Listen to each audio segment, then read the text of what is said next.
আর কেউ নয়, নিউজ 18 বাংলায় বারবার দেখাচ্ছে এসসি এসটি সার্টিফিকেট জাল করে ডাক্তারিতে বেশ কয়েকজন পড়ুয়া তারা পড়ছে।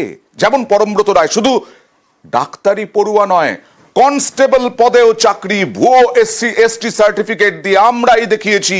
প্রায় 2012 সালে 100 জনেরও বেশি কনস্টেবল পদে চাকরিরত। দেখুন,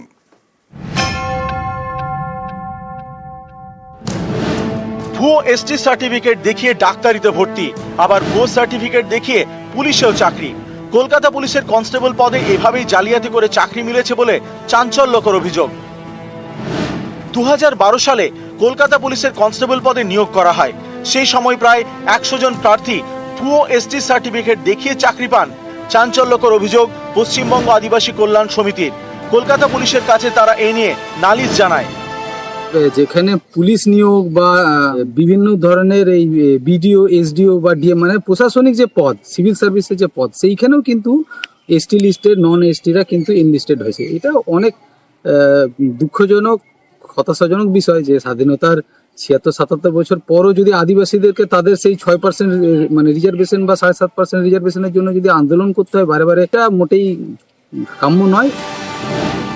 কলকাতা পুলিশের joint CP headquarter Miraj Khalid জানিয়েছেন, তদন্ত শুরু হয়েছে।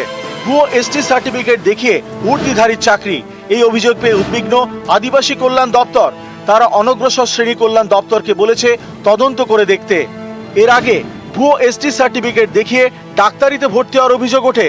কারচুপি করে এসটি সার্টিফিকেট তৈরি করেন রাজারহাটের যুবক। সেই সার্টিফিকেট দেখিয়ে ভর্তি হন ডায়মন্ড হারবার মেডিকেলে।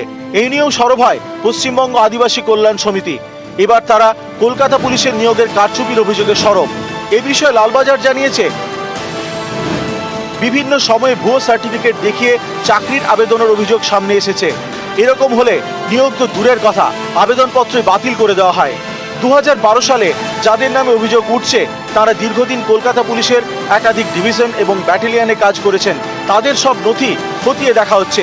কোনো কনস্টেবলের নথিতে কারচুপি নজর এলেই আইনি প্রক্রিয়া শুরু হবে। অমিত সরকার, নিউজ 18 বাংলা।